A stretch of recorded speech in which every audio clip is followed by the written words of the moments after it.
Hello and welcome to the vlog. This vlog shows a rocky outcrop on the southern edge of Charters Towers, known as Towers Hill.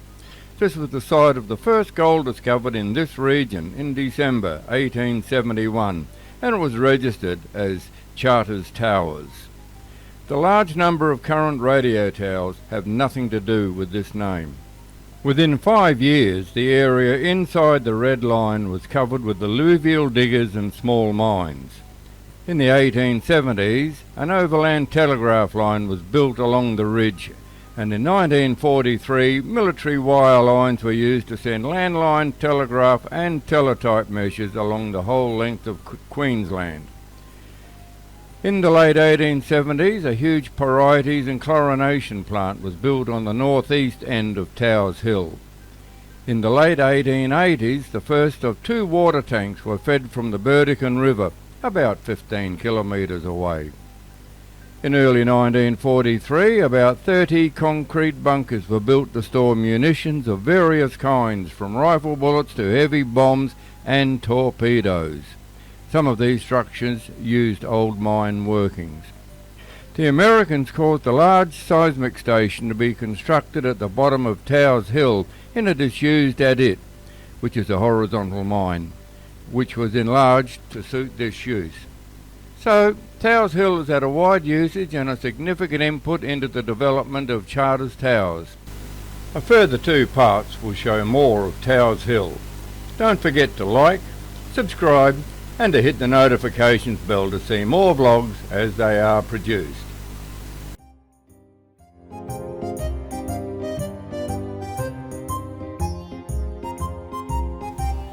We're about to turn into Rainbow Road. This was named after a large battery further along the road than we'll travel on this bit. But it was a very large battery and catered for many of the alluvial mines in this area. We're now at the top end of Dean Street and we're overlooking the alluvial mining area, and of course Towers Hill in the background there. As you can see from this panorama, it's quite a long row of small hills, hillocks and whatever. And here just in front of us now was the site of another very large gold mine. Charters Towers was known as the World in the late 1880s, and it kept that title right through to the change of the century.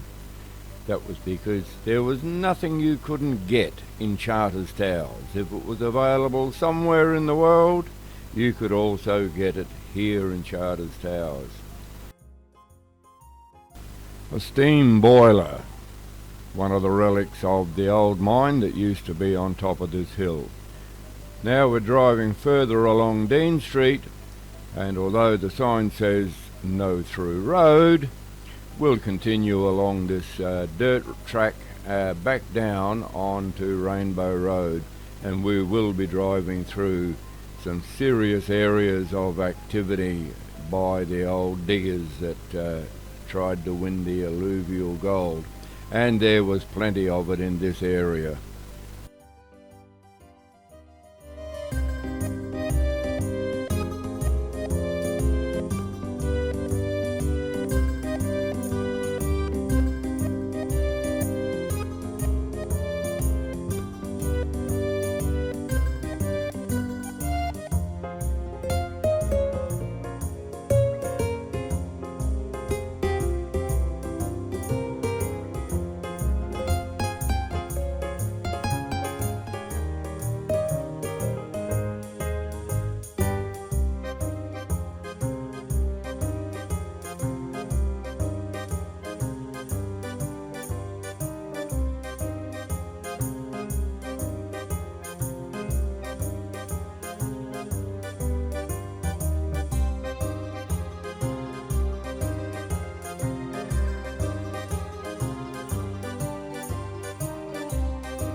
We're now in the area where the original gold nugget was found here in Charters Towers. Somewhere just in front of us there, it is said, but it's anywhere within this 360-degree panorama I'm turning around on.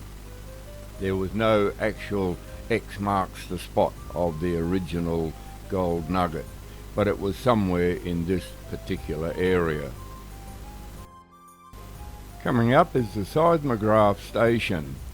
Just hit the pause button, then you can read all the blurb on the board.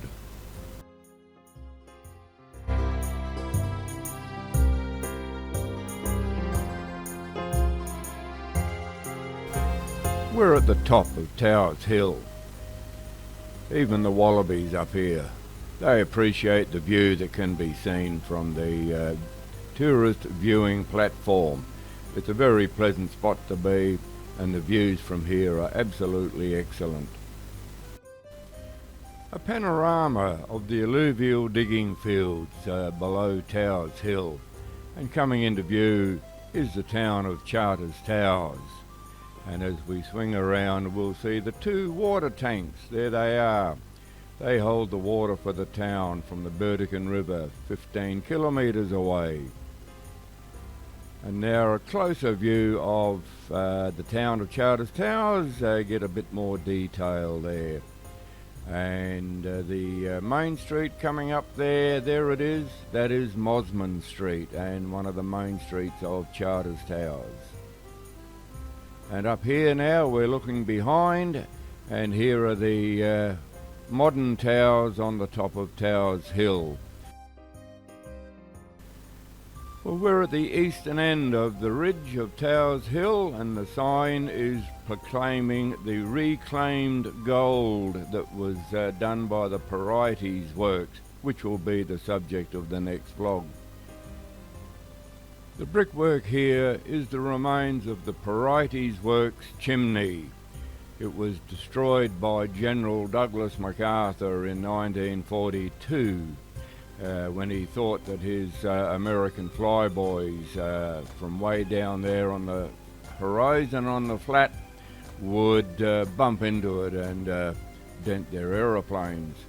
So he had it destroyed.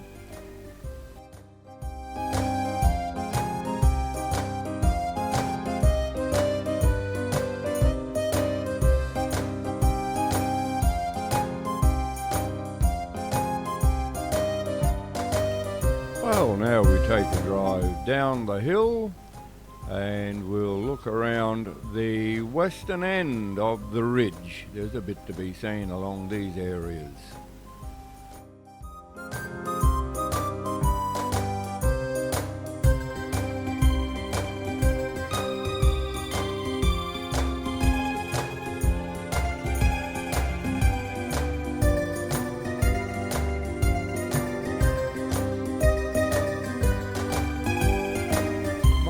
Broken rock that can be seen scattered around the hillsides is a direct result of mining activity in the area. Sadly, most of those mines didn't amount to anything.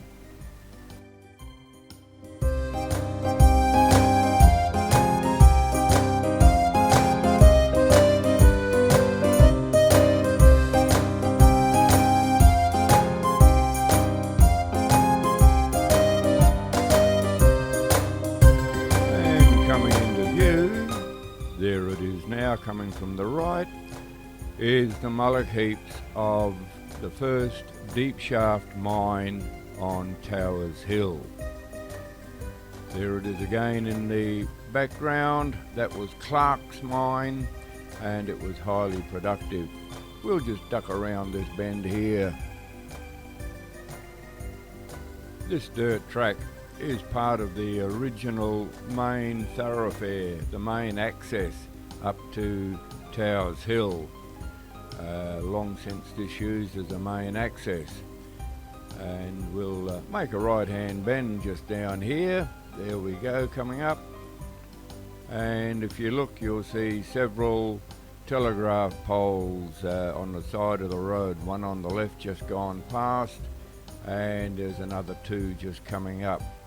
These were part of the military communications line that went all the way up the coast to Iron Range on the tip of Cape York. You might need to look at a map of Queensland just to see how far that went, and the line was used because the radio signals were being compromised by the Japanese.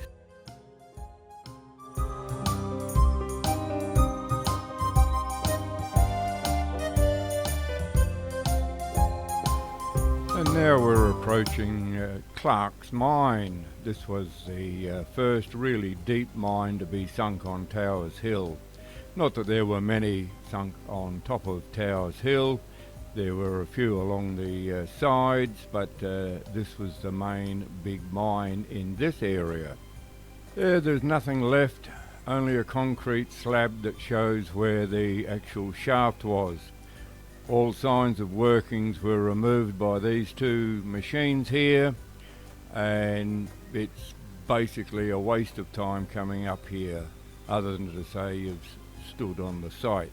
But in the area there are other areas to be seen.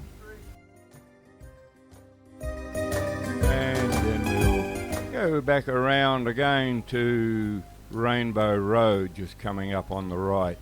And from Rainbow Road we'll head off down to the Pt1The works, but that'll be the subject of the next vlog. And thanks for your company, and I look forward to catching you all up again on part 2 of Motoring with Mal on Towers Hill.